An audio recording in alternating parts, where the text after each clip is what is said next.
I was married. I was stressed out. Found myself feeling pregnant, and then got my period at the exact time when I would.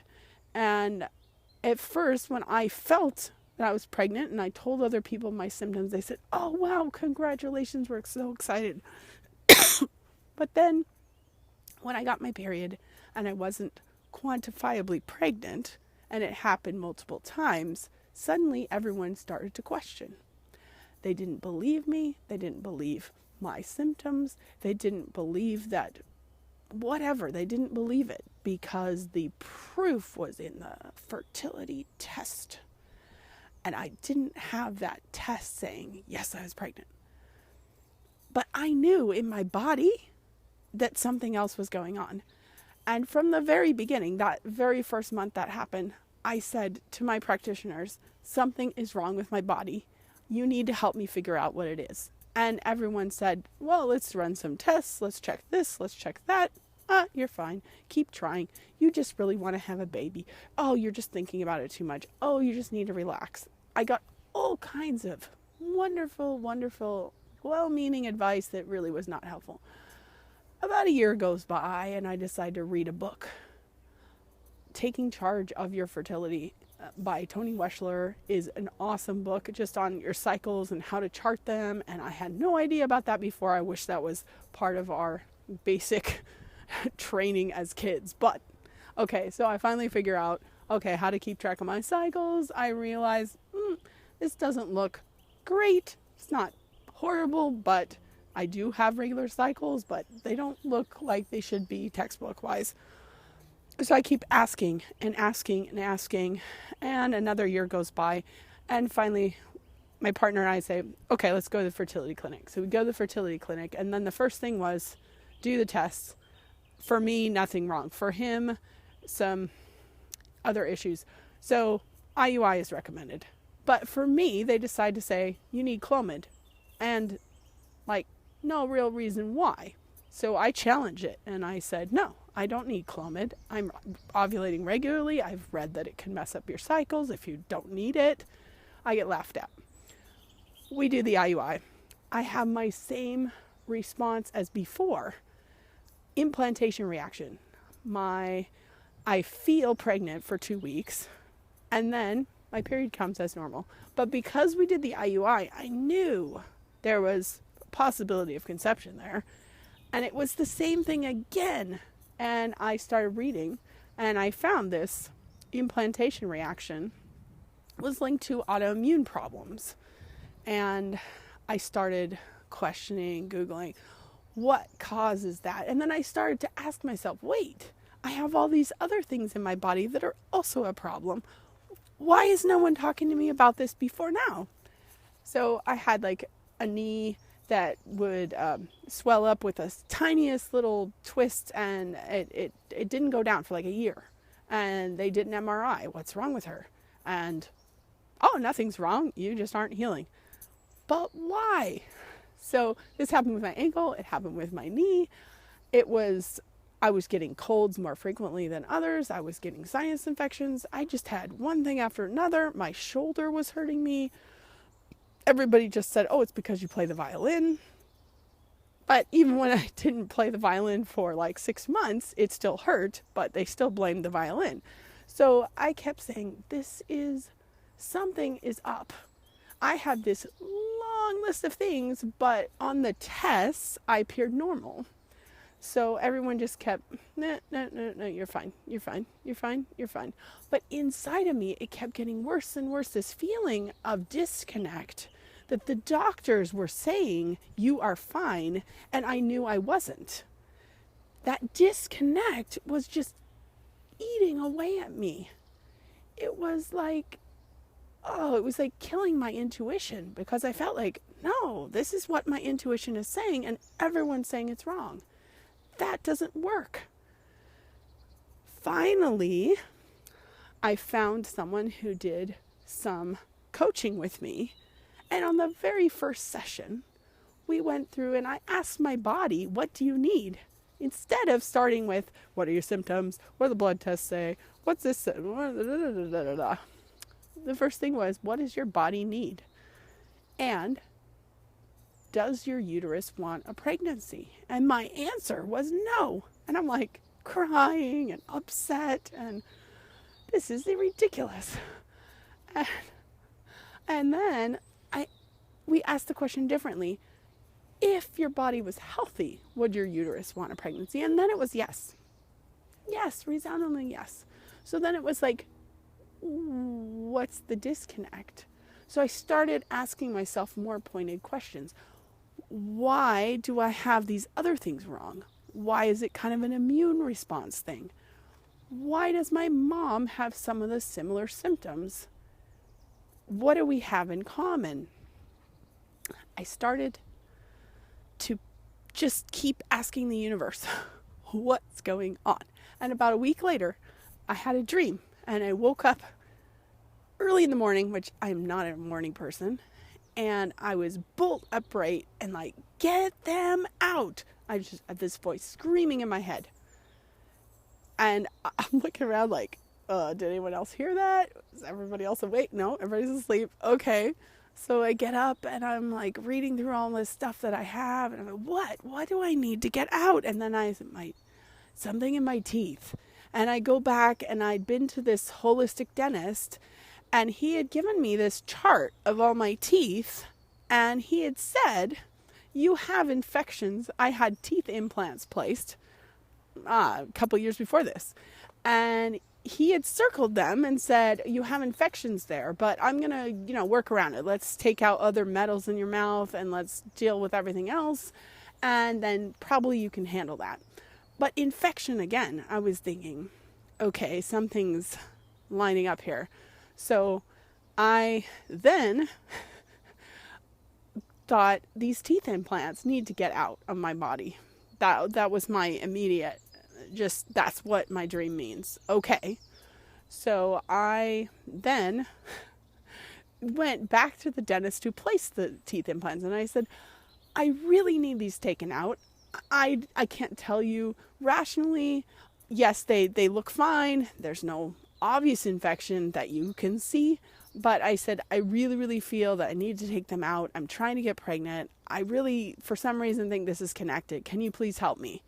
And she looks at it, does an x-ray, says everything's seated fine. I don't remove them, sorry. Here's the guy for a second opinion. I go to second opinion. He tells me, oh, you should never take them out. That's a horrible idea. And you don't know what you're talking about. And just, ignore your intuition. Just get rid of it. Put that in the back of your mind. So I start to call around. And I call, 8, 10, 12 oral surgeons in the Seattle area. It's not a small town. And I was living on Bainbridge Island at the time, which is not too far away, but I was willing to go to Seattle. I just called and called and called and could not find anyone who would take out teeth implants. And it got a little scary. I was thinking, okay, this is the latest, greatest thing in dentistry. Everyone is placing them. But if you need them out, nobody's doing anything. This is ridiculous. So I go back to the coach that I talked to.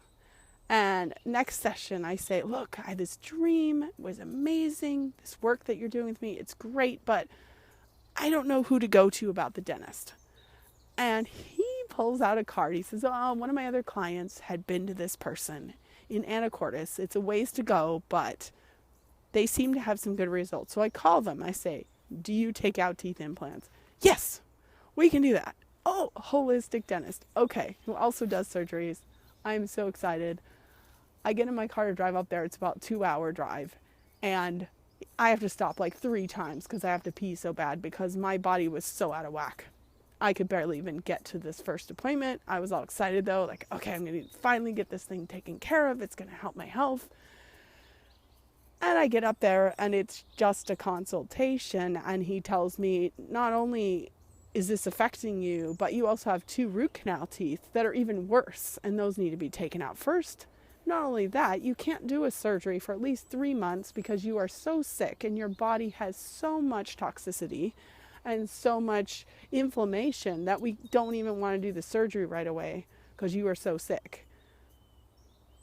And I remember just stunned, like, here I've been saying there's something going on. My heart, my intuition was telling me. And then I finally get, okay. And then it's almost like, you got to unravel this huge ball of string.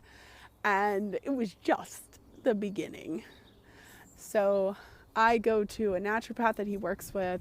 She looks at my dental x-rays and said, oh yeah, well, clearly you have infection under these 2 teeth implants. It shows right here on the x-ray, this mass right here and that mass right here, that's infection. And those root canals, those leach toxins into your body. They've been affecting you since they were placed. So anyway, I go through all this and get this stuff taken out, but it was such a long process. And through the process, I become single. And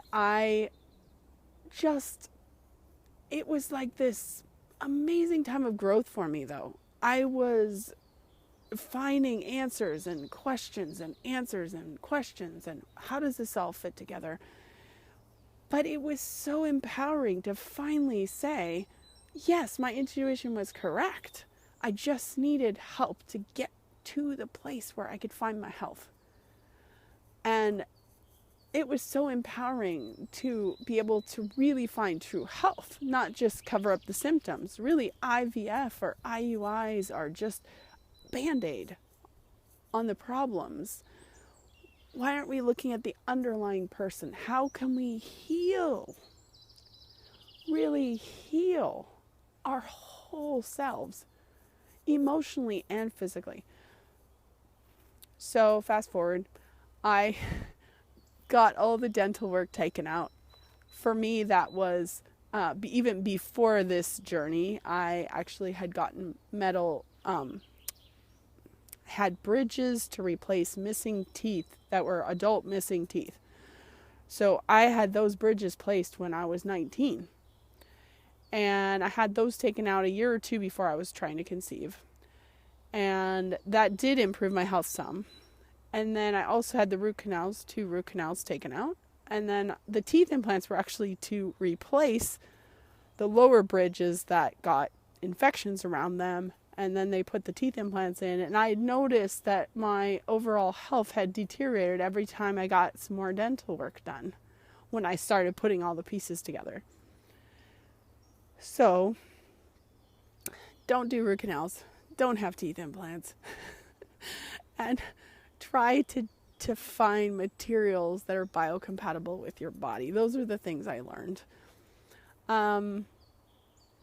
Now, my story is that I eventually met my current partner, who's now my husband, on travels to Sweden. And now I live in Stockholm, Sweden.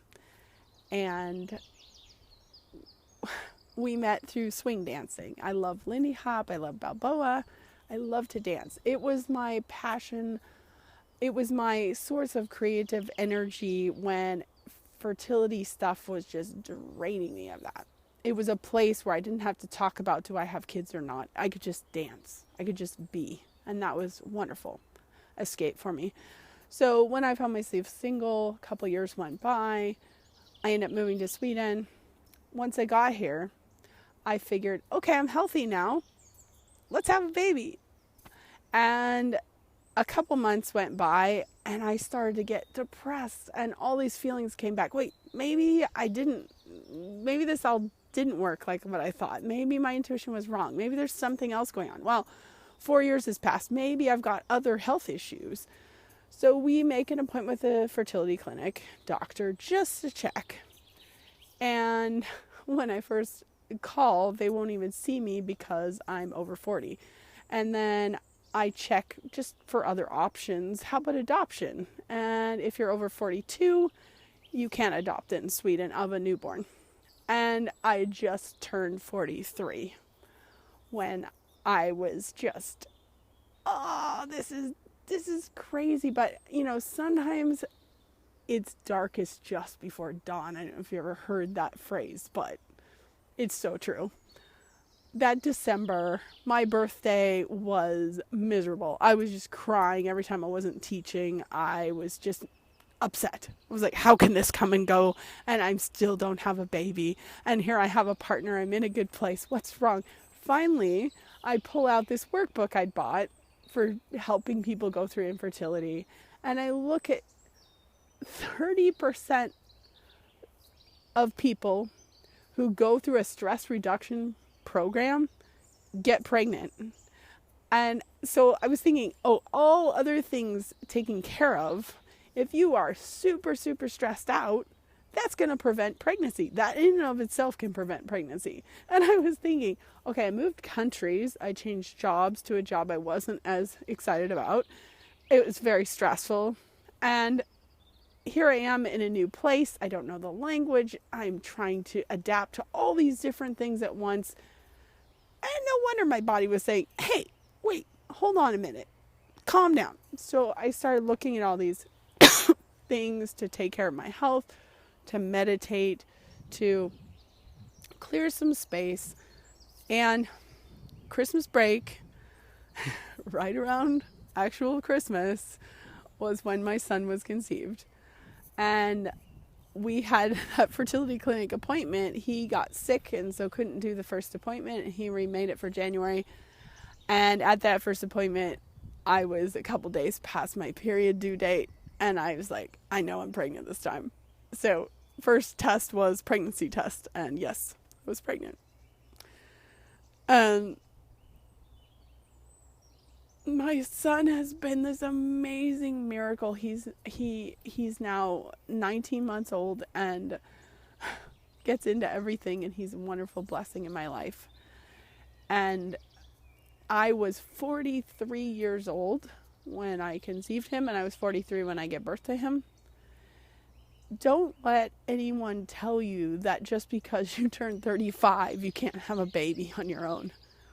I was probably more sick and would have had more likelihood of having a problem pregnancy. Well, I never did get pregnant, but I feel like even if I did IVF, I would have still had all these complications, possibly a genetically defective child, because there was so much toxicity in my body. But it is possible. It is possible at any age where you're still fertile. And I want to help others not have to take 10 years to get to that child they were waiting for. So this has been a bit of my story, a rough version. I'm in the process of dealing with some health challenges again, and it was reminding me of my fertility struggles. And so I wanted to make this video right in the process of my own being frustrated with the traditional medical system and remembering, and so that I can help take care of other people who are going through that process.